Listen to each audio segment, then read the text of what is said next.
Merubah takdir menjadi indah. Takdir sudah kuterima. Aku begini harus kuhadapi dan jalani.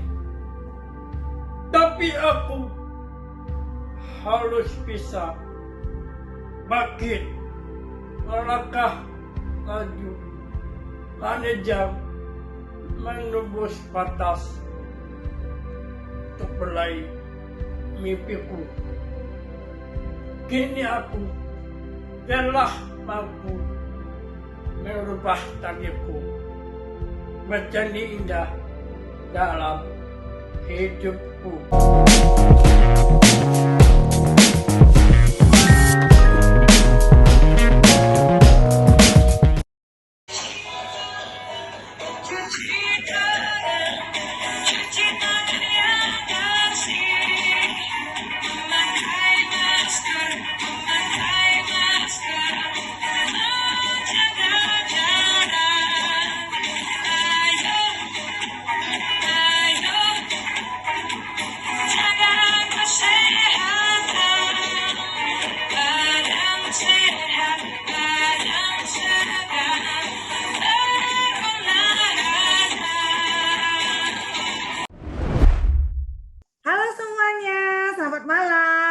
Sayang Adi Budaya.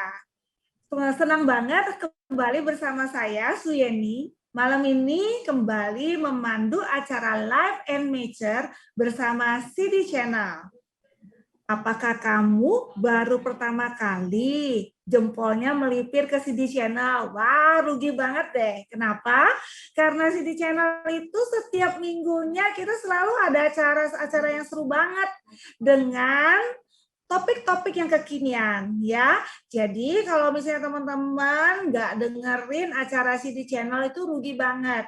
Karena di sini kita bukan cuma hanya membahas topik kekinian, tapi kita juga bisa sambil belajar Dharma di sini. Nah, selain itu Suyeni mau perkenalkan tentang CD Counseling. Apa itu CD Counseling? CD Counseling itu adalah tempat kamu curhat, tempat kamu bertanya, tempat kamu benar-benar kalau punya problem atau entah itu masalah keluarga, masalah psikologi, masalah ekonomi, bahkan masalah hukum, kamu bisa konsultasi sama Siri Konseling ya. Karena di Siri Konseling kita sudah menyiapkan beberapa konselor yang memang benar-benar eksis dan pakarnya di bidang masing-masing yang siap menjawab pertanyaan kamu. Dan itu free loh, kecuali kalau ada tindakan itu beda lagi ya. Dan semua konseling itu memang merupakan pelayanan dari CD, Sarjana Profesional Buddhis Indonesia. Nah, teman-teman jangan lupa yang mau konseling silakan kontak di nomor telepon 0811 98 733 00. Dengan senang hati semua para konselor kami akan menjawab pertanyaan kalian sesuai dengan bidangnya masing-masing. Nah, malam ini teman-teman ya, kita punya narasumber yang spesial banget ya. Beliau adalah Dr. Lee Afendika, yaitu spesialis anak. Lulus dokter dari Fakultas Kedokteran Universitas Tarumanegara, melanjutkan pendidikan anak di Filipina di Manila Adventist Medical Center. Dan beliau juga lulus spesialis anak dari Fakultas Kedokteran Udayana. Dan saat ini beliau bekerja di Rumah Sakit Sumber Waras, di Royal Taruma, dan di RSUD Taman Sari. Selamat malam dokter, Namo Buddhaya. Selamat malam Bu Yeni, Namo Buddhaya juga. Nah, teman-teman, malam ini yang spesial ini, kalau nggak salah kita baru minggu lalu ya, ada Hari Down Syndrome Sedunia. Nah, di mana malam ini kita membahas tentang Down Syndrome. Jadi sebenarnya Down Syndrome itu apa ya? Berbedakah dengan kita? Kita pernah melihat anak yang berkebutuhan khusus, ya. Dan kalau Down Syndrome itu mempunyai spesifik wajahnya yang cukup unik. Wajahnya dengan tipe khas ya, yang matanya meruncing ke atas, yang saya pernah baca juga kebanyakan anak Down Syndrome itu mempunyai ciri khas mongoloid face ya. Dan beberapa anak Down Syndrome ada yang bermasalah dengan fisik, terutama ciri khasnya juga fisiknya lebih kecil ya dibandingin dengan anak normal lainnya. Bahkan ada yang setahu saya juga, karena dulu saya sering ya menjadi volunteer, sering ke Rumah Sakit Harapan kita ya, pernah melihat anak-anak DS ya yang memang punya masalah dengan jantungnya, karena biasanya anak Down Syndrome punya masalah dengan ototnya, dan bahkan paru-parunya pun banyak yang terinfeksi.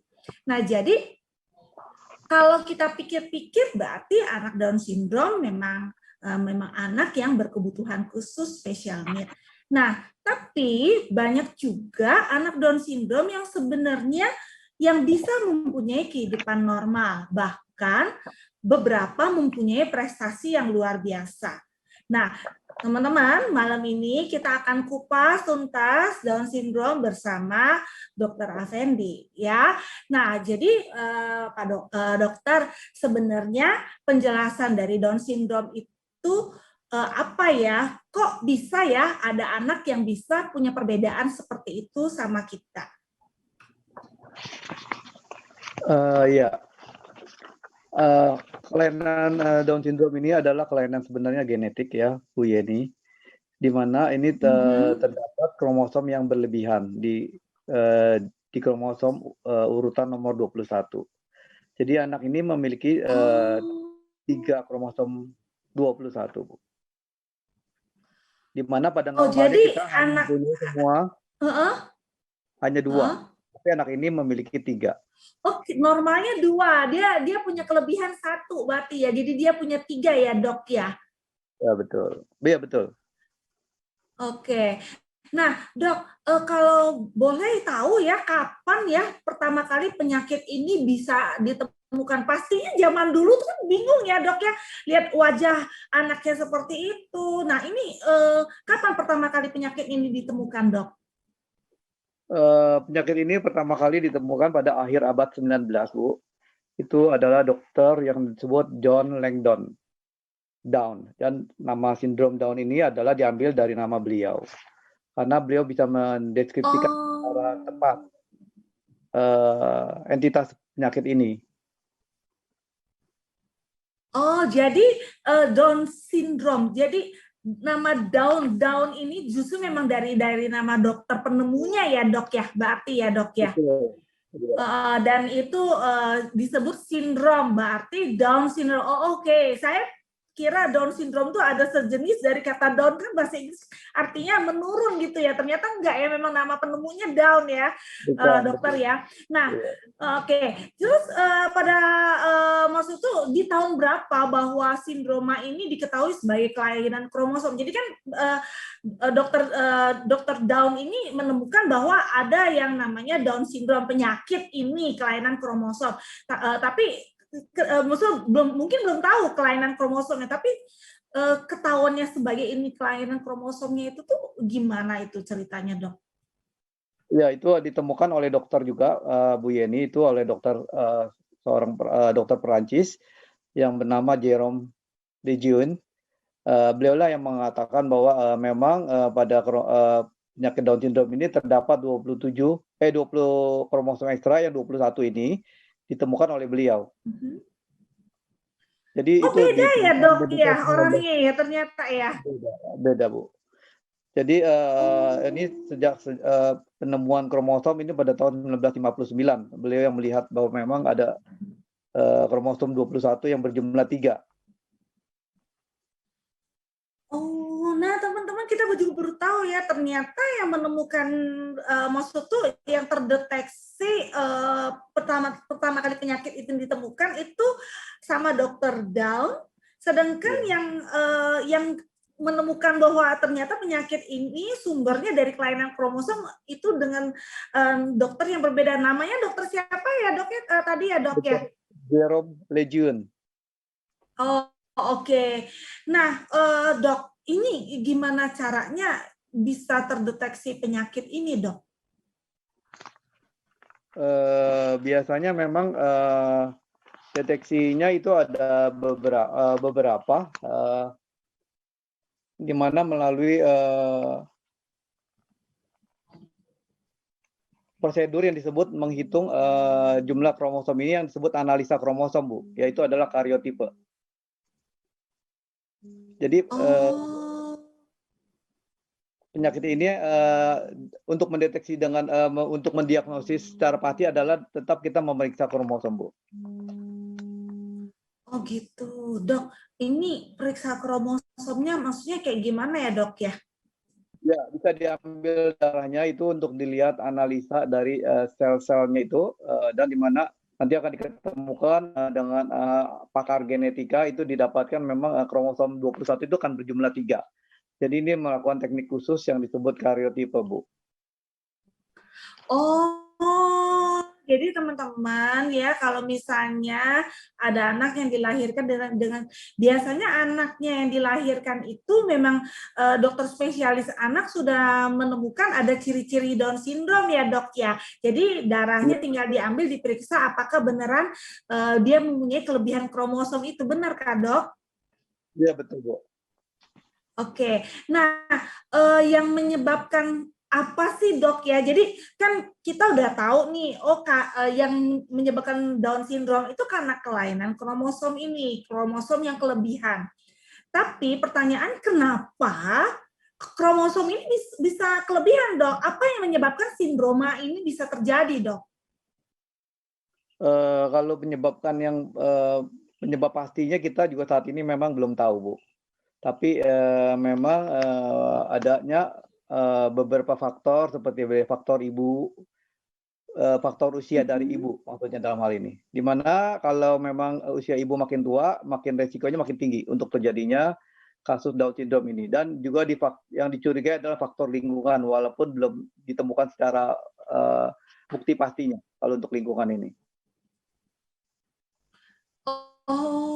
ya, jadi teman-teman ya, terutama yang buat kamu yang memang wanita, jadi kalau bisa diminimalis ya dok ya untuk kehamilan yang dimana usianya yang idealnya itu tuh umur berapa ya dok ya kehamilan itu ya dok ya untuk Kehamilan wanita? ideal itu adalah usia 20 sampai 30 tahun, Bu. Oh usia 20, berarti kalau di atas 30 tahun sudah cukup beresiko ya dok ya berarti ya? Ya, karena dari data-data yang memang terdapat saat ini, itu kalau di atas 30 tahun, misalnya pada usia 30 tahun saja, itu resikonya 1/900, Bu, untuk timbulnya kasus Down syndrome. Sedangkan pada usia 40 tahun, itu seorang anak bisa terkena Down syndrome dari usia yang 40 tahun ini, dari seorang ibu 40 tahun adalah 1/100. Dan ini makin meningkat dengan makin tuanya usia ibu. Oh, oke. Jadi kita paham ya teman-teman ya, semakin kita berumur, seorang wanita kehamilannya semakin beresiko untuk memicu yang namanya Down syndrome ini ya dok ya. Berarti ya, bahkan dikasih tahu perbandingannya loh teman-teman. Umur 30 tahun ke atas 1/900, kalau udah umur 40 bahkan 1/100 ya dok ya. Oke. Apakah di sini ada yang menyebabkan sindroma ini belum ada ketahuan ya dok ya? Apakah karena dari genetik atau enggak, bisa ketahuan enggak dok sampai saat ini? Ya memang karena ini adalah kelainan kromosom, pastinya ini memang adalah kelainan genetik, Bu. Kita tahu memang gitu. kromosom ini adalah terdapat di dalam inti sel yang merupakan suatu materi genetik. Jadi memang artinya adalah kelainan genetik sebenarnya. Oh gitu. Nah, bisa dijelaskan tentang kan apa non-disjunction ya? Disjunction ya dok ya? Apa tuh yang apa tuh non-disjunction tuh maksudnya apa ya dok ya? Saya kurang ngerti juga dok. Ya, ini non-disjunction adalah penyebab utama dari terjadinya sindrom Down ini, Bu. Di mana kejadian non-disjunction ini bisa 95% sebagai penyebab dari Down syndrome. Ini adalah kegagalan sel untuk membelah. Jadi kayak gagal membelah sel itu kan harusnya membelah ya dok ya. Nah ini berarti dia gagal ya, maksud itu atau membelahnya tidak sempurna atau gimana dok? Ya, dalam hal ini adalah kegagalan untuk membelah. Jadinya dan ini pada kromosom 21 yang timbul. Sehingga didapatkan pada anak itu salah satu dari ibu atau ayahnya dapat kromosom yang berlebih dalam kromosom 21 ini. Pada orang normal hanya mendapatkan separuh dari kromosom ayah dan ibu. 21 dari ibu, 21 dari ayah. Tapi kalau kegagalan membelah, mungkin dia mendapat 21 yang 2 buah dari ayahnya atau dari ibunya. Nah, ini yang menimbulkan terjadinya kromosom 21 yang berjumlah 3. Sehingga anaknya akan timbul nantinya Down syndrome. Intinya sebenarnya kromosom itu harusnya sepasang-sepasang ya dok ya, berarti ya. Betul. Jadi ayah satu dari ibu satu, ayah satu, ibu satu. Tiba-tiba ada satu yang maksud itu kelebihan, entah itu dari ayah, entah itu dari ibu. Jadi gara-gara itu akhirnya terjadilah yang namanya penyakit Down syndrome ini. Oke. Nah dok, jadi dok kalau misalnya kita punya anak pertama nih Down syndrome, terus apakah beresiko juga anak keduanya bisa Down syndrome juga, dok? Ya, itu akan resikonya akan jelas lebih besar kalau untuk anak kedua itu menderita juga Down syndrome. Jadi itu resikonya adalah 1/100, Bu. Nggak tergantung dari usia dari ibunya saat melahirkan. Waktu itu umur berapa, tapi kalau anak pertama sudah Down syndrome, untuk mendapatkan anak Down syndrome yang kedua itu resikonya adalah 1/100. 100 kelahiran itu akan dapat 1. Jadi dapat 1 ya. Oke. Jadi teman-teman coba mungkin harus dicermati juga ya. Kalau misalnya dari kehamilan yang pertama sama kehamilan yang kedua, dok, ini mau nanya lagi, nih banyak banget ya pertanyaannya ya. Kak, bagaimana masing-masing resiko insidensi sindroma Down dari usia ibu ya? Jadi insidensinya itu gimana, Dok? Ya, tadi seperti kita udah katakan ya Bu ya, bahwa makin meningkatnya usia itu resiko Down syndrome itu makin tinggi dari kejadiannya. Di mana yang tadi kita katakan pada usia umur 20 tahun itu adalah 1/2000, sedangkan pada usia 30 tahun dia 1/900, dan pada usia 40 tahun itu akan berbanding 1/100. Yang tadi dikatakan risiko yang kedua itu seperti pada saat ibu itu melahirkan pada usia 40 tahun. Sedangkan pada usia 49 tahun itu didapatkan data 1/10 malahan, Bu. 1 di antara 10 kelahiran itu akan beresiko kena Down syndrome. Oh, oke. Nah, jadi kalau itu kan kalau kita lihat karena faktor ibu ya, Dok ya, yang usianya tuh yang sudah maksud itu udah dalam kondisi usia ibu yang tidak aman untuk dalam proses kehamilan ya. Tapi bisa nggak ini juga masa kromosom yang tidak bisa membelah ini, atau itu karena faktor dari ayahnya, Dok? Walaupun memang tadinya diduga seperti itu, tapi dari penelitian memang belum terbukti bahwa faktor ayah juga berperanan. Memang dulunya diduga faktor usia ayah juga, tapi sampai saat ini memang untuk ayah belum terbukti secara ilmiah. Oh, oke. Soalnya saya pernah punya kasus ya, Dok ya, ini memang beneran ada, tapi beda. Jadi mereka dua bersaudara nih, kakak sama adik, sama-sama laki-laki ini. Yang si kakak dia menikah, istrinya melahirkan, dapat anak Down syndrome.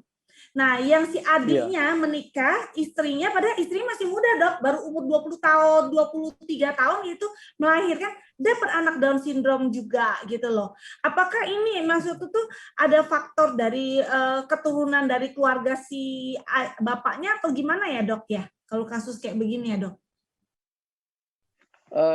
Sebagai penyebab itu adalah non-disjunction, itu adalah 95%. Jadi hampir seluruh kasus dari Down syndrome itu adalah penyebabnya tadi kegagalan membelah, Bu ya. Dan memang sampai saat ini kita belum tahu pastinya dari penyebab yang seperti ini. Sampai saat ini pun memang belum diketahui. Tetapi faktor resikonya yang kita bisa katakan adalah seperti tadi, di mana usia ibu pada saat melahirkan makin tua, itu resikonya makin meningkat. Dan sebagai faktor lain lagi memang adalah disebut faktor lingkungan, tapi itu belum terbukti secara ilmiah. Kalau untuk seperti yang tadi dikatakan Ibu, mungkin itu faktor karena penyebab yang lain. Misalnya memang kita tahu Down syndrome itu ada hal lain selain dari non-disjunction, mosaicism misalnya, atau tadi yang disebut translokasi, Bu. Oh, oke. Nah, ini ada kata-kata baru lagi nih, Dok. Mosaicism itu apa ya, Dok ya? Ya, pengertian mosaicism adalah di mana kalau pada Down syndrome yang murni itu memang seluruh selnya, sel kromosom 21 itu akan jumlahnya 3 ya, Bu ya. Tetapi pada ini itu memang ada hanya beberapa sel yang memiliki kromosomnya 21 ini, di beberapa sel, enggak seluruh sel. Sehingga dalam penampilan pun anak ini kadang-kadang seperti enggak 100% seperti Down syndrome. Karena di dalam sel-selnya ini memang enggak seluruh selnya itu terdiri dari kromosom 21, 3 buah itu, Bu. Secara umum bisa dikatakan mosaicism adalah seperti itu. Apakah masuk kategori mosaicism itu tuh kayak sejenis Down syndrome, tapi kalau kita bilang itu tuh istilah umum tuh mild gitu loh, Dok. Maksud itu yang ringan atau gimana, Dok? Betul sekali. Ya, betul sekali, Bu Yani. Jadi memang ini masuk Down Jadi syndrome, terlihat kriterianya ringan, sehingga penampilan klinisnya pun tidak sampai karakteristik sekali untuk anak Down syndrome. Karena memang dia masih memiliki sel-sel yang normal, yang jumlah kromosomnya. dampaknya jadi memang Oh. demikian adanya. Oh, iya, saya pernah lihat, Dok. Jadi ada yang Down syndrome, tapi dari face-nya kan agak kelihatan ya, tapi dia maksudku tuh bisa menjalankan kehidupan yang lebih normal dibandingin anak-anak Down syndrome lainnya. Oh, itu ya, itu Betul. disebut kategori mosaicism ini ya, Dok ya. Nah, Iya, kalau betul dalam sekali. kondisi Down syndrome itu kan memang berisiko karena ibunya yang berumurnya, maksudnya kehamilannya di batas aman ya, batas aman dari umur ibunya itu. Nah, kalau Iya. mosaicism ini gimana, Dok? Maksudku bisa, apakah itu sama ataukah bisa terjadi pada wanitanya umur berapa aja atau gimana, Dok? Berapa sering kejadian mosaicism ini dibandingin Ini dengan hanya Down syndrome? ya memang ini karena ini masuk bagian dari Down syndrome, tetap berarti usia ibu memang untuk kasus mosaicism masih tetap berlaku Bu Yeni. Tetapi memang ini hanya frekuensinya hanya sedikit, itu hanya 1-2% dari seluruh kasus Down syndrome. Jadi sangat disayangkan memang yang ringan itu ternyata hanya sedikit sekali, 1-2% dari seluruh Down syndrome itu sendiri. Oh ya ampun, jadi malah dari mosaicism ini malah justru lebih sedikit jumlahnya dibandingin dengan yang memang benar-benar Down syndrome ya, Dok ya. Aduh, benar-benar ya. Oke. Nah, terus kalau begitu memang maksudnya ciri anak mosaicism ini, apakah dia punya ciri yang benar selain tadi ya, Dok ya, dia memang jauh lebih survival ya, Dok ya, mosaicism ini dibandingin dengan anak Harus. Down syndrome, benar kah, Dok? Iya, betul Bu. Karena kelainannya juga lebih minimal kan? Oh, oke. Kelainan-kelainannya Nah, memang lebih minimal. Oke. Ciri khas anak yang benar-benar rata-rata kebanyakan dari Down syndrome itu tuh apa, Dok? Yang memang kan dokter kan spesialis anak, pasti ketika ibu itu melahirkan anak itu kan kayaknya anak itu kan kayak dianalisa ya, apa istilahnya apa ya, Dok ya, bahkan sampai saya pernah tahu dari jari pun bisa ketahuan kalau anak itu Down syndrome apa bukan, meskipun belum diperiksa darahnya nih, Dok. Nah, maksud saya kebanyakan yang benar-benar yang terjadi anak-anak Down syndrome ini yang paling nyata kelihatan dia kelemahannya itu ada di mana, Dok? Yang paling nyata dari kelainan fisiknya maksud Ibu? Ya, dari fisik kah atau dari dia punya apa, kayak yang saya lihat kan kebanyakan anak Down syndrome itu kan lemah ya jantungnya ya, Dok ya? Ya, itu salah satu ya. Itu dari salah satu memang timbul mereka 50% lebih sering jadi penyakit jantung bawaan. Kemudian kita tahu juga penyakit jantung bawaan ini melibatkan katup-katup ya, apakah baik katup serambi, apakah katup bilik, itu banyak yang bocor. Kemudian kita tahu juga memang dari wajahnya kan kita tahu ini disebut wajah sejuta kembar Ibu ya. Jadi Down syndrome itu di seluruh dunia bangsa apapun akan sama wajahnya. Ya akan mirip ya. Itu mereka juga memiliki otot-otot yang relatif lebih lemah. Tangan-tangannya juga lebih pendek, anggota-anggota geraknya juga mereka akan lebih pendek umumnya. Di samping itu juga memang kita lihat ada mata lipatan kelopak matanya itu akan miring ya, disebut fissure palpebranya oblik. Kemudian didapatkan juga telinga yang gini ya, Dok ya? Ya, oblik seperti oblik ya. Kemudian agak sedikit miring, kemudian telinganya juga bentuknya normal yang kita lihat, dan dia wajah Down syndrome itu facies mongolit adalah hidungnya itu agak relatif seperti depresi tulang hidungnya itu. Ditambah dengan hidungnya juga lebih kecil dibandingkan orang-orang anak-anak yang sebaya. Di samping juga kita lihat juga adanya palmar yang single crease. Jadi dia didapatkan satu di garis telapak tangannya ini hanya berupa satu garis saja ya. Oh, belah begini ya, Dok ya? Iya, begitu ya, betul Bu ya. Itu single palmar crease, melintang satu garis saja. Kemudian juga kita lihat dia ada hiperrefleksi eksitabilitas. Jadi relatif kemampuan ekstensi dari sendi-sendinya itu jauh lebih baik daripada orang lain, lebih berlebihan istilahnya. Oh gitu. Nah, dan lidahnya sendiri kita lihat Anak-anak ini adalah lidahnya juga memang kelihatan lebih besar untuk ukuran dari mulutnya sendiri. Dan yang lebih karakteristik Lebih jeglok ya dok ya kalau nggak salah ya? lebih besar dari lidahnya itu menempati ukuran yang lebih relatif besar dibandingkan rongga mulutnya itu. Dan Oh, kita jadi tahu dia, juga, nah itu, dan yang kita tahu juga adalah memang struktur pembuluh darah maupun saluran-saluran nafas mereka ini jauh lebih kecil daripada orang-orang anak-anak yang sebaya yang normal. Jadi semua ukuran-ukurannya memang dari luar juga lebih kecil dan ternyata memang ukuran-ukuran diameter pembuluh darah, diameter untuk saluran nafas semuanya mengecil sehingga mereka memang rentan lebih mudah kena penyakit dan kita tahu juga mereka akan lebih sulit kalau untuk sembuh dibandingkan anak-anak normal lainnya. oh, oke. Dok, itu yang lidahnya yang lebih lebar dibandingin dengan normalnya Besar. itu yang mungkin yang salah satunya yang menyebabkan kalau dia nyedot susu, jadi cairannya tuh sering masuk ke paru-paru ya dok ya, itu yang bisa, yang akhirnya menyebabkan mereka rata-rata radang paru-paru itu kak dok? Radang paru-paru mungkin selain dari dia kemampuan untuk menyedotnya juga lebih lemah, kita tahu kan otot-ototnya anak-anak Down syndrome ini lebih lemah dibandingkan anak yang normal. Jadi seperti yang tadi kita katakan adalah saluran-saluran pembuluh-pembuluh darah itu selalu mereka lebih kecil. Jadi kalau timbul adanya suatu aspirasi ke paru-paru otomatis juga akan lebih susah untuk keluarnya lagi. Kalau translokasi sendiri itu apa masuknya ya dok ya? Iya.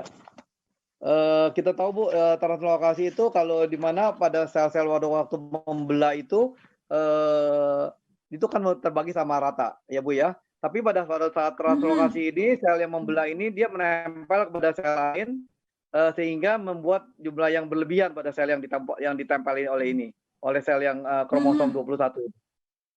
Jadi dia adalah translokasi ini adalah artinya dia pada saat membelah itu dia akan menempel di tempat sel yang lain. Jadi jumlah sel yang mestinya itu hanya sepasang menjadi jumlahnya 3, Bu.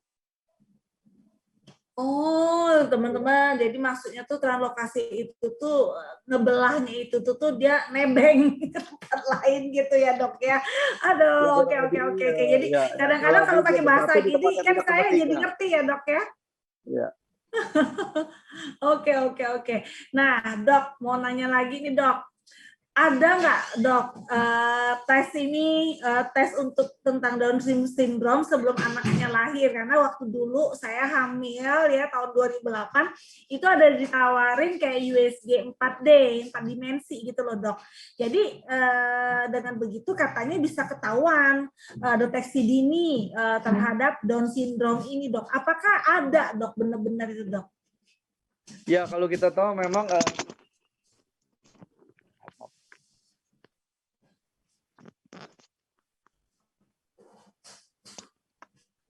yang seperti Ibu tanyakan tadi, Bu Yeni, mohon maaf ya tadi ininya ada kesalahan teknis.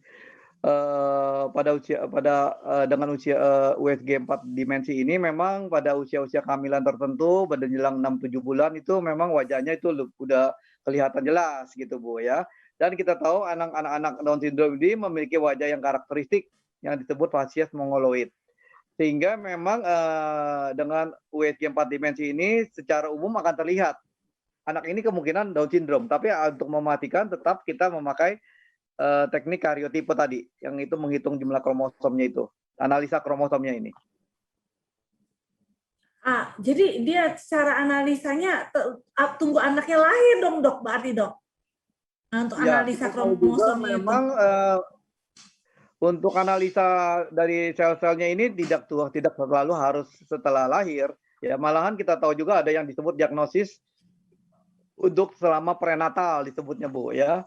Itu bisa melalui amniosintesis, misalnya itu pengambilan cairan dari amnionnya sendiri, cairan ketuban.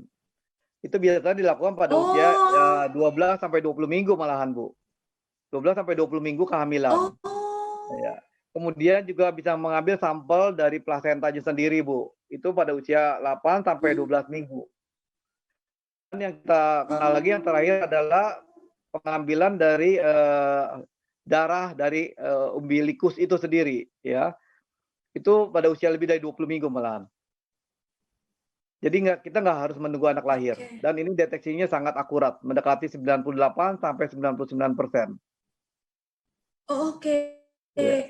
Jadi ini yang disebut sama dokter tadi tes screening itu termasuk ya dok ya, berarti ini ya dok ya, berarti Kalau ya. yang ini bukannya screening lagi Bu, namanya ini diagnosis namanya.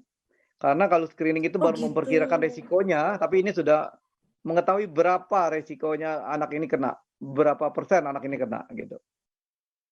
Dan selama Oh ini kalau yang gitu. prenatal screening ini yang diagnosis ini maaf, itu ketepatannya ada 98 sampai 99%, Bu.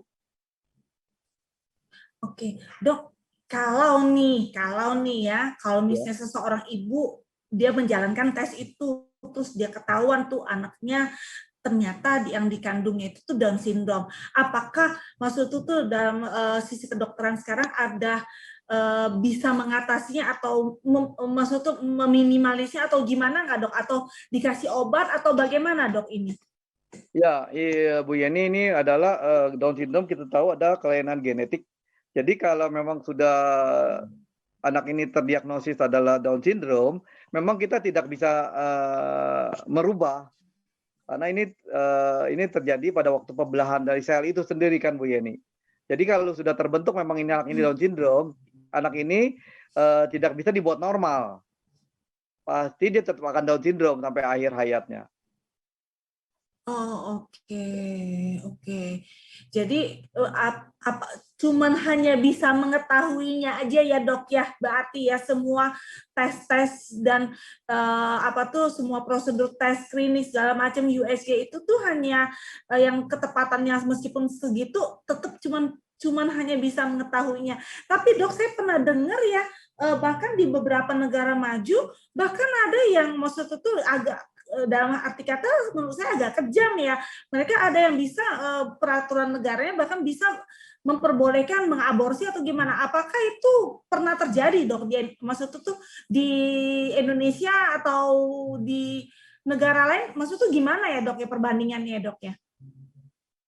Tentang aborsi sendiri memang kita tahu dari beberapa berita-berita ada beberapa negara yang melegalkan aborsi ini Bu Yeni. Tetapi kita tahu sendiri bahwa Indonesia itu tidak melegalkan untuk praktek aborsi seperti ini. Jadi memang kalau sampai di aborsi anak dengan yang dikandung itu Down syndrome itu karena semata-mata indikasi medis dari ibunya sendiri. Memang kehamilan ini membahayakan dari hidup ibunya sendiri. Jadi memang terminasi karena semata-mata kepentingan dari ibunya. Dan hal ini adalah menyelamatkan nyawa ibunya, Bu. Tapi tidak karena semata-mata kita semata-mata karena ayah atau ibunya tidak mau memiliki anak yang dengan kelainan Down syndrome. Tidak seperti itu. Oh oke. Jadi intinya bahwa soal aborsi ini yang di Indonesia ini akan terjadi kalau itu membahayakan ibu, mau itu DS apa enggak, kalau membahayakan akan baru boleh ya dok ya. Tapi kalau misalnya meskipun itu anaknya DS, tapi tidak membahayakan ibunya, berarti tidak diizinkan untuk melakukan aborsi ya dok ya, berarti tidak, ya. betul kan? Kalau di Indonesia seperti itu ya. Betul, baik dokter maupun ibunya akan kena hukum dan yang disebut tindakan kriminal ini Bu. Jadi pastinya sebenarnya ini kategori pembunuhan ya dok ya sebenarnya ya. Iya. Maaf. Sebenarnya ini kategori pembunuhan ya kalau aborsi itu ya dok ya. Iya, jadi kategorinya disebut pembunuhan. Betul Bu. Oke. Nah, selain jadi gini dok, kan tadi kan kita sudah ngomong tentang ciri-ciri anak Down syndrome ini, itu sudah gitu tuh ciri-ciri fisik sama kelainannya. Nah, tadi kan juga dokter ada bahas karena ada kelainan di pembuluh darahnya, karena lebih kecil segala macam sehingga otomatis kan pertumbuhan fisik anak itu kan lebih lemah ya dibandingin dengan anak-anak normal lainnya. Nah, problem-problem paling umum dok, kesehatan anak-anak dengan Down syndrome ini, itu tuh yang paling sering muncul, itu apa dok? Yang paling sering muncul adalah pengaruh pertumbuhannya juga ya dok ya? Pengaruh pertumbuhannya itu kayak gimana dok? Ya pada umumnya mereka memang mengalami keterlambatan pertumbuhan Bu ya. Kita tahu di sini jadi biasanya pada perkembangan seorang anak yang disebut gross motor itu ada perkembangan motorik kasar, Bu, ya. Itu pada duduk sendiri biasanya itu pada anak normal itu di usia-usia 5 sampai 9 bulan. Tapi anak-anak Down syndrome ini dia bisa baru duduk itu usia antara 6 sampai 30 bulan, Bu. Jadi sangat terlambat kalau kita lihat ya. Anak-anak normal itu berjalan pada usia 9 sampai 18 bulan. Tapi anak-anak Down syndrome ini bisa sampai 12 bulan sampai 4 tahun malahan. Karena keterbatasan dari tadi otot-otot yang lemah ditambah dengan alat kaki-kaki dan tangan-tangan yang lebih kecil itu mengganggu memang otomatis pergerakan mereka juga. Dan bicaranya sendiri pada anak-anak normal pada untuk bicara satu kata itu biasanya menjelang usia 8 bulan sampai 23 bulan. Sedangkan anak-anak Down syndrome itu bicara bisa dari 12 bulan sampai 48 bulan. Jadi bisa 4 kali dalam hal ini bisa sampai usia 4 tahun dia baru bisa bicara satu kata kadang-kadang. Demikian juga untuk seperti sosial atau personal yang lain adalah seperti tersenyum gitu. Anak-anak umur lain pada umur 1 sampai 3 bulan itu mereka sudah bisa tersenyum ke ibunya, social smiling namanya, Bu. Sedangkan anak-anak Down syndrome ini bisa-bisa baru umur 1,5 sampai 5 bulan. Jadi demikian juga untuk yang lain-lain seperti buang air besar, misalnya untuk makan sendiri atau untuk pakai baju sendiri itu mereka akan jelas lebih terlambat. Oh, jadi memang segala dari sisi fisik apapun pertumbuhannya semuanya lebih terlambat ya, Dok ya, berarti ya anak-anak Down syndrome ini ya. Nah, Dok, saya juga pernah baca, Dok, kalau anak Down syndrome ini lebih cenderung juga umurnya dia lebih pendek, Dok, dibandingin dengan anak normal lainnya. Apakah itu benar, Dok? Iya, Bu, mengingat memang keterbatasan dari fisiknya sendiri ditambah juga dengan mereka biasanya mempunyai tingkat retardasi mental yang moderat. Jadi tingkat retardasi mental yang sedang, ukuran sedang maksudnya. Jadi cukup kurang pintar dalam tanda kutip. Dan dengan kelainan-kelainan fisik yang cukup banyak seperti tadi yang kita sebutkan, memang membuat anak ini biasanya hanya rata-rata memiliki harapan hidup pada usia di negara maju pun 55 tahun. Hanya beberapa yang bisa sampai usia-usia 70 tahun. Ya. Oke. Jadi memang kondisi karena pertumbuhan fisiknya teman-teman ya, anak-anak Down syndrome ini karena semuanya terlambat sehingga kayak dia jadi bertumbuhnya itu tuh tidak perfect sehingga membuat pengaruh juga pada panjang usianya juga jadi pengaruh ya, Dok ya, karena rentannya dari tubuhnya itu sendiri ya, Dok ya. Nah, betul. Apakah anak-anak Down syndrome ini memang ada terapi khusus, Dok, untuk soalnya saya juga pernah melihat ada anak-anak Down syndrome yang mungkin itu yang disebut kalau mereka yang bisa punya prestasi itu yang tadi dokter bilang disebut mosaism itu kali ya, Dok ya. Mosaicism ataupun memang dia Down syndrome yang umumnya yang 95% yang karena non-disjunction, tetapi anak ini mungkin mendapat terapi fisik, terapi bicara maupun terapi okupasi yang maksimal. Nah, walaupun dia Down syndrome secara umumnya, tapi karena dia mendapatkan pelayanan kesehatan yang terbaik ditambah dengan terapi-terapinya komplit di rumah. Seperti juga terapi untuk stimulasi dari lingkungannya sendiri. Ya, itu akan membuat dia bisa berkembang maksimal, Bu. Oh, jadi perhatian dari orang tua itu penting banget ya buat anak-anak spesial ini ya, Dok ya, berarti ya? Iya, sangat penting sekali, Bu, betul. Jadi faktor-faktor yang dibutuhkan mereka supaya hidup lebih berkualitas itu salah satunya adalah peran orang tua ya, Dok ya, berarti ya? Ya, betul sekali. Itu orang tua yang memberikan program pendidikan yang berkualitas, kemudian perawatan dari medisnya yang baik, ditambah itu juga dengan yang tadi kita katakan stimulasi lingkungan, Bu. Itu yang di rumah itu stimulasi lingkungannya membuat dia lebih aktif gitu ya. Nah, ini akan membuat dia berkembang secara maksimal nantinya. Oh, oke.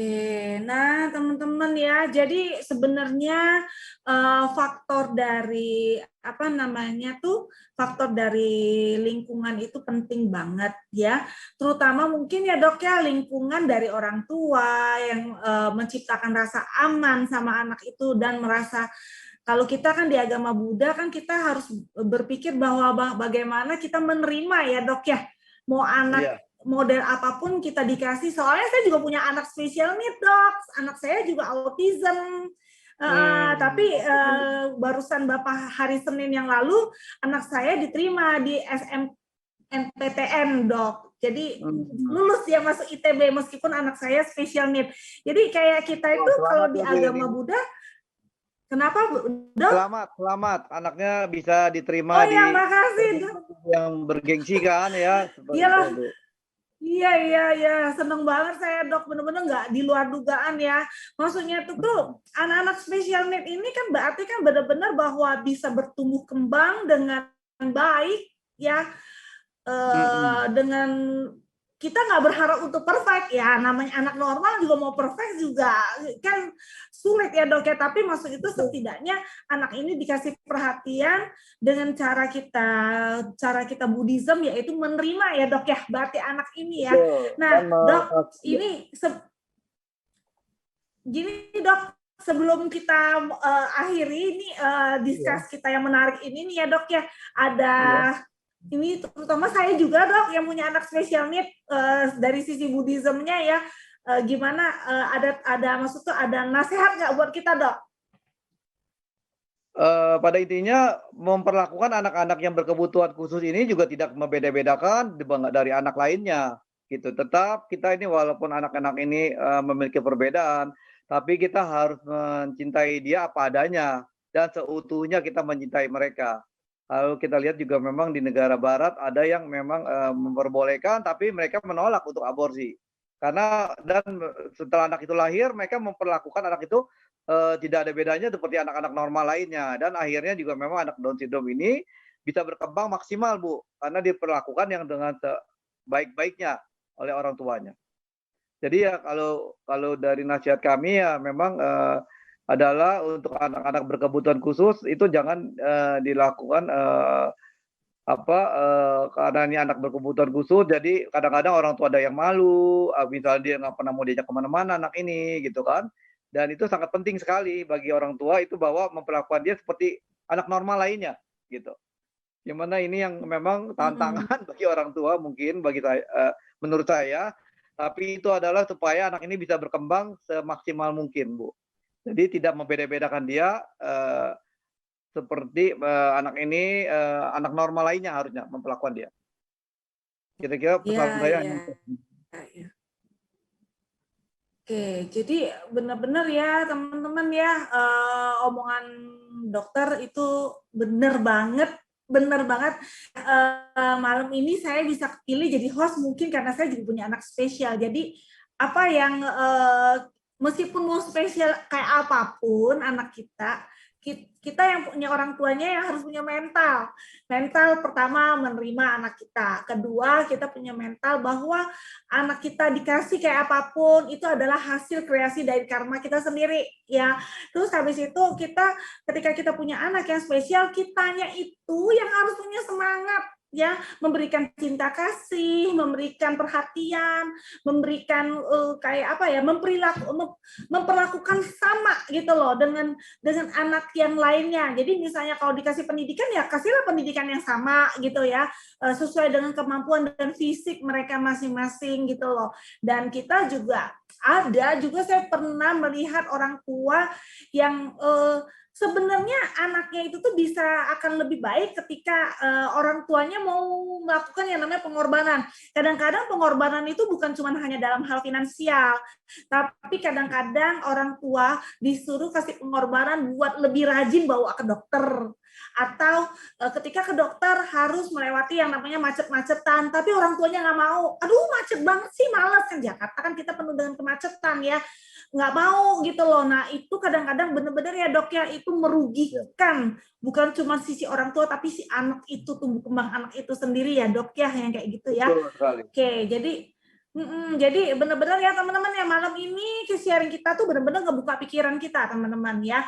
Dan saya yakin, saya percaya bahwa anak-anak Down syndrome, anak-anak special need ini, kalau kita benar-benar orang tua mau perhatian, mau mendidik secara benar, pastinya mereka bisa tumbuh kembangnya mungkin tidak sempurna seperti anak normal lainnya, tapi setidaknya mereka bisa jauh lebih baik dibandingin dengan sesama anak-anak Down syndrome lainnya. Ya, bisa jadi bukan cuma hanya dari sisi fisiknya, tapi yang paling penting adalah sisi mentalnya.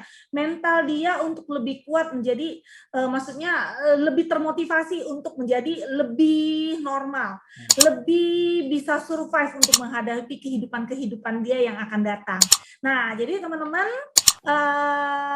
saya benar-benar berharap bahwa ketika orang tua mau memberikan treatment yang perhatian yang khusus buat anak-anak ini akan membuat meskipun Down syndrome tapi tetap menjadi anak spesial. Nah, momen kali ini kita mendapatkan video yang luar biasa banget dari contoh anak Down syndrome yang berhasil, bukan cuman hanya berhasil menjalankan hidupnya, tapi anak ini membuktikan bahwa meskipun dia Down syndrome, tapi dia tetap bisa mempunyai prestasi, bahkan membanggakan keluarganya. Oke dokter, makasih banget atas malam hari ini, benar-benar sharing dari dokter, benar-benar Dokter Afendi luar biasa banget. Kita jadi ngerti apa penyebab dari Down syndrome, kita jadi ngerti ternyata Down syndrome itu tuh ada, nggak cuma hanya Down syndrome toh, ternyata ada yang namanya apa, mosaicism ya dok ya, benar ya. Terus ternyata pengaruh dari umur wanita yang hamil itu sangat menentukan, bahkan skalanya pun dijelasin lengkap sama dokter ya. Benar-benar luar biasa banget teman-teman. Hari ini malam ini ilmu kita jadi kayak ikutin kuliah dokter spesialis anak loh, benar-benar malam ini tentang Down syndrome. Nah, makasih dok atas waktunya.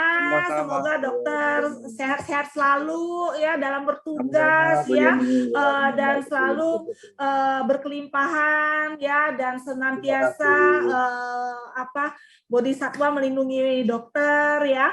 Nah, ini juga teman-teman sekali lagi ya, saya mau kasih info buat teman-teman, jangan pernah ragu untuk kontak ke CD Counseling ya.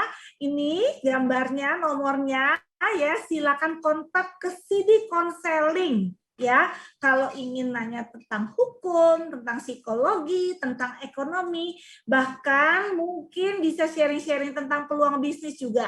Silakan kontak ke CD Counseling untuk kamu supaya bisa mendapatkan solusi yang terbaik dari para konselor-konselor kami ya. Dan jangan lupa minggu depan CD Channel juga tampil lagi dengan acara yang menarik ya, dengan narasumber yang keren banget, dengan topik kekinian. Jangan sampai CD Channelnya kamu nggak subscribe, jangan sampai tidak dibunyiin loncengnya juga ya. Oke, sekian acara malam ini teman-teman. Semoga teman-teman di rumah senantiasa juga diberikan kesehatan, kelimpahan, dan berkemakmuran ya. Sampai jumpa lagi lain kesempatan. Namo Buddhaya. Nama saya Anita Ratnasari. Saya berasal dari Kota Padang, Sumatera Barat. Saya memiliki anak disabilitas yang bernama Jesrian Vandinata, anak keempat dari 5 bersaudara. Saya Jesrian Vandinata. Usia 6 tahun. Dari Kota Padang. Awal pertama saya melahirkan Jesrian secara sesar. Jadi semua anak saya melahirkan secara sesar. Jadi waktu awal pertama saya menerima Jesrian sama kayak kakak-kakaknya yang lain, tiga yang lain. menerima ya dengan hati yang gembira, senang. Pada saat itu saya tidak tahu sama sekali bahwa anak saya ini ABK. Jadi saya menerima tanpa ada pemberitahuan dari dokter atau dari orang sekitar atau suami saya pun nggak ada. Jadi keadaannya waktu saya terima tuh ya saya gembira, happy, senang. Jadi nggak ada perasaan beban apa-apa. Jadi saya pikir ya memang anak saya memang lahir semuanya dalam keadaan gemuk gitu. Jadi saya lihat muka memang agak tembem gitu ya, tidur gitu, nyenyak dia tidur. Tapi dia lahir pada anak saya ini lahir prematur, yaitu 8 bulan 1 minggu. Jadi pada waktu dia lahir itu dia kuning badannya, jadi masuk di inkubator. Terus jadi pada waktu saya melahirkan dia itu karena operasi, jadi saya sama sekali benar-benar pada saat itu saya benar-benar saya nggak ngerti, nggak tahu, benar-benar saya nggak tahu. Saya pikir anak saya biasa aja kayak anak-anak saya yang terdahulu begitu. Jadi dengan berjalannya waktu tanpa ada pemberitahuan, jadi otomatis saya nggak ada beban, saya nggak merasa ya biasa-biasa aja, saya merasakan seperti anak saya yang lain gitu. Jadi berjalan waktu dengan anak ini memang susah untuk minum, untuk ngisap, badannya kuning, dia dirawat dan banyak tidur gitu. Saya bilang anak ini adem, baik-baik aja ya, dia tidur aja gitu. Jadi nggak kepikiran saya sama sekali, benar-benar saya betul nggak kepikiran bahwa anak saya ini sebenarnya ABK. Ya karena pada waktu itu saya tidak ada dapat pemberitahuan sama sekali, benar-benar saya nggak ada dapat pemberitahuan sama sekali. Jadi layaknya saya rawat anak saya seperti biasa aja, seperti anak-anak saya yang lain. Pulang ke rumah sudah 5 bulan waktu berlalu, anak saya ya saya lihat kok anak ini banyak tidur ya, dia nggak bisa menghisap, susah kasih minum, dia terpaksa saya harus pakai sendok itu ditetes sedikit di mulutnya, terus banyak riak, diam aja, kurang nangis gitu. Jadi saya pikir ya udah mungkin anak ini kok gini ya, aja saya jalani aja keadaan itu seperti itu. Jadi saya terus saya menyusukan dia, saya rawat seperti biasa. Sampailah akhirnya perkembangannya segitu-gitu aja, nggak ada penambahan perkembangan. Saya bilang beda ya sama anak-anak saya yang lain, saya bilang. Barulah ibu mertua saya bilang bahwa anak saya ini mongol. Terus saya bilang apa tuh mongol, saya bilang. Karena ya mongol, kata mama bilang. Terus jadi gimana tuh, saya bilang. Jadi benar-benar saya ini kayak orang bodoh gitu ya, benar-benar saya benar-benar awam masalah ABK ini, karena di lingkungan saya jarang pula melihat anak-anak DS seperti ini. Saya benar-benar pada saat itu kan kita tahunya cuma orang-orang sekitar, orang tahu mongol, orang bilang. Terus pada waktu itu karena ya karena kita dari kota kecil ya, di kota kecil, terus pada saat itu penduduk juga masih gimana ya, masih tabu ya mengapakan anak-anak ini, bahwa anak-anak disabilitas ini kan biasa mereka sembunyikan, jarang kita lihat. Nggak pernah, saya pada waktu itu nggak pernah lihat gitu. Jadi makanya saya terima aja sih, saya bilang ya udah saya rawat aja seperti biasa, seperti anak saya. Cuman saya bilang lambat perkembangan anak ini dibandingkan dengan anak-anak yang lain. Jadi begitu saya ke dokter, saya bawa imunisasi anak pun tidak ada kasih tahu ini anak ibu begini loh, ini harus begini loh. Jadi saya terima aja gitu. Nah, sampailah akhirnya sudah mama bilang itu bahwa anak ini mau, saya cukup kaget. Saya bilang jadi gimana, apa yang saya harus perbuat? Saya nggak ngerti, benar-benar saya nggak ngerti apa yang harus saya perbuat. Dan orang tua saya pun, mama mertua saya juga ya apa aja lah, dituntun aja lah, dijaga aja lah dengan baik, dia bilang. Saya bilang apa yang saya harus lakukan? Saya bingung jadinya. Akhirnya akhirnya saya memang ya sedih saya betul saya sedih. Cuma saya bilang kenapa saya bisa dapat seperti ini ya. Tapi ya saya pasrah aja sama Tuhan bahwa ya mungkin ini jalannya untuk saya, diminta untuk kekuatan supaya saya bisa menjalaninya, merawatnya dengan baik. Nah, sampailah akhirnya saya bertekad bagaimana saya untuk menguatkan fisiknya terlebih dahulu. Karena fisiknya betul-betul lemah, lunak badannya.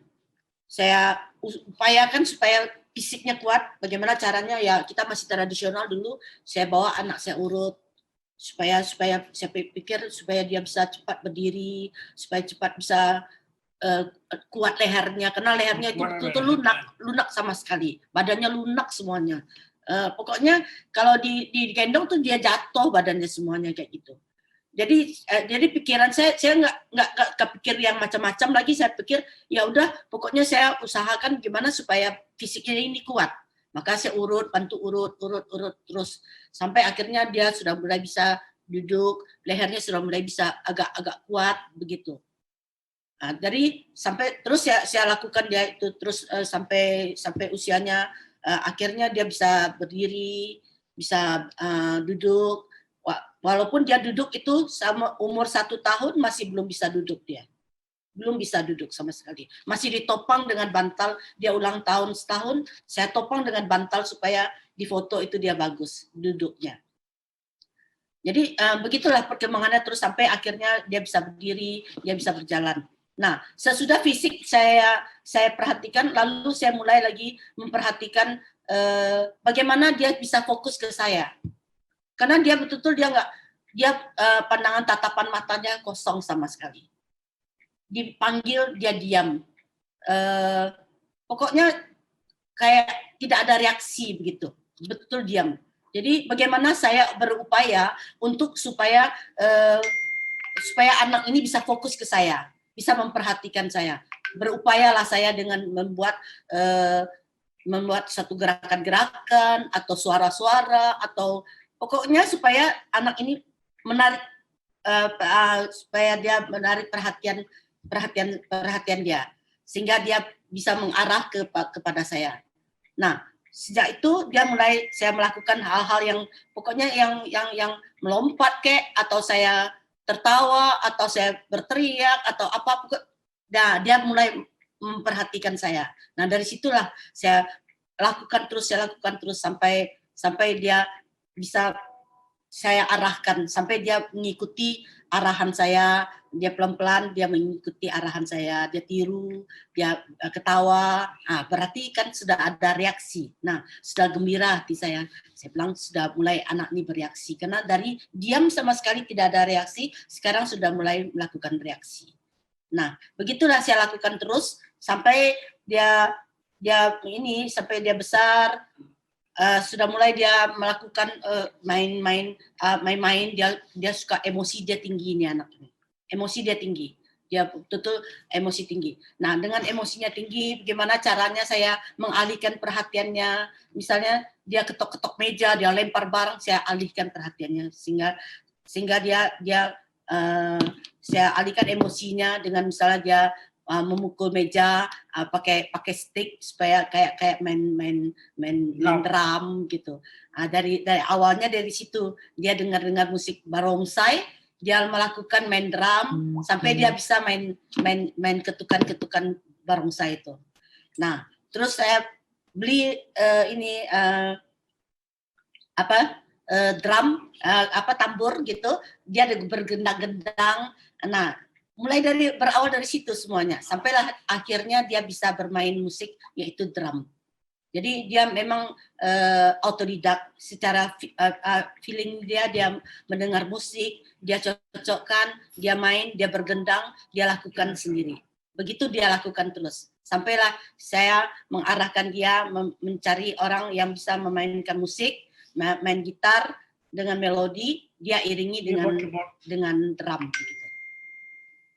Jadi perasaan pertama saya memang saya betul-betul karena ketidaktahuan saya ini membuat saya akhirnya menerima apa adanya anak, dan saya betul-betul puji syukur saya sama Tuhan karena Tuhan memberikan saya kekuatan sehingga saya bisa menghadapi semuanya dengan mengikuti jalur alurnya anak ini sampai dia dewasa. Terus bagaimana saya karena sudah ada interaksi anak dengan saya, mulailah dari situ saya memberikan dia pelatihan-pelatihan kayak main olahraga, musik, memasak, pokoknya semua skill keterampilan dilatih sama dia bisa ikuti. Jadi kayaknya anak Down syndrome ini adalah dia bisa memperhatikan, dia mengingat, menyimpan, dan dia meniru. Jadi itulah kesimpulan saya dapatkan bahwa anak-anak DS ini mereka itu bisa meniru. Jadi apa yang kita lakukan mereka tiru. Makanya pada penerapan itu kita harus memberikan arahan yang benar sehingga anak-anak itu bisa melihat, mencontoh dan melakukannya kembali. Sehingga dia bisa melakukan apa instruksi-instruksi dari kita dan mengikutinya dan menyalurkan semua apa yang dia rasakan begitu. Karena ketidaktahuan ini ya mungkin ada hikmahnya juga ya. Karena ketidaktahuan ini otomatis kita menjalaninya seperti biasa ya. Tetapi karena kita merasakan bahwa perkembangan anak ini berbeda dengan kakak-kakaknya lain. Karena saya sudah tahu begitu, saya mau nggak mau saya harus terima dan jalani. Bagaimana caranya? Ya, saya mau menangis, saya mau berteriak, saya mau apa, nggak ada gunanya juga. Jadi saya berpikir, ya mencari solusi gimana caranya, apa tindakan saya, dan apa yang harus saya lakukan untuk perkembangan anak ini. Sehingga dia sekurang-kurangnya anak ini bisa mandiri, setidak-tidaknya dia bisa mandiri. Saya tidak pernah terbayangkan bahwa anak ini bisa apa nanti, nggak ada terbayang saya sama sekali. Karena saya jalani aja, saya ikuti aja irama hidup ini gimana apanya. Apalagi kita tinggal di kota kecil, informasi betul-betul sama sekali saya benar-benar saya nggak dapatkan. Dan apalagi orang-orang masih di sekitar masih tabu membicarakan masalah-masalah anak ABK ini. Karena mereka kebanyakan mungkin sudah ada, tapi karena mereka simpan, mereka sembunyikan, nggak pernah ditampilkan di dalam masyarakat, jadi kita jarang nampak begitu, jarang tahu bahwa anak DS ini beginilah kiranya. Jesrian hobinya sama kesukaannya apa tuh? Hobi Jess? Hobinya main drum lagi, Tante. Oh, main drum ya, bagus ya main drumnya ya. Nah, terus kalau begitu Jesrian boleh cerita nggak gimana mama, gimana kakak-kakaknya itu kasih semangat ke Jesrian? Ya, Tante, maaf Tante ya. Enggak, maksudnya Tante tanya, Jesrian bagaimana Koko dengan Jess, Mami dengan Jess, bagaimana? Ya, dan support, mendukung Jess. Yes. Koko juga support Jess, bantu, senang. Jesrian sendiri suka ini nggak? Suka cerita nggak sama orang lain, sama teman-teman yang lain? Jesrian bisanya, pinternya apa? Katanya tadi sampai masuk ke Muri ya, rekor Muri ya? Benar? Iya. Itu bidang apa? Mainnya apa? Main apa? Main apa? Usul. Drum. Main drum. Yang dapat Muri itu kan apa? Drum. Oh, main yang drum. dapat Muri itu main drum. Iya, main drum.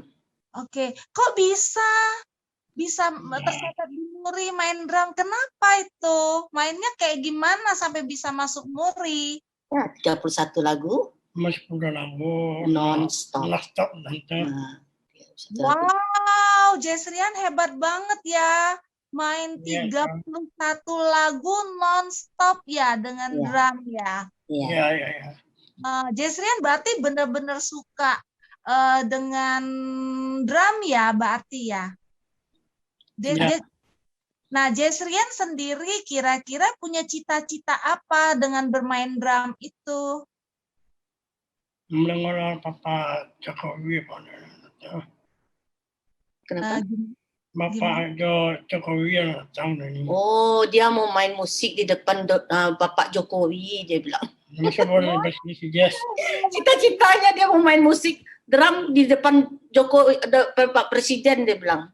Wow, hebat sekali impiannya Jesrian. Wah, Tante doain ya biar Jesrian bisa tercapai ya cita-citanya. Mudah-mudahan dengan video ini mudah-mudahan nyampe ya ke Bapak Jokowinya bisa dengerin Jesrian main drum ya.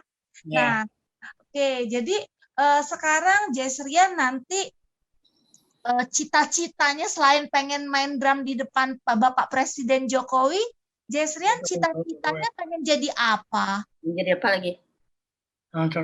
Cerita ini kan.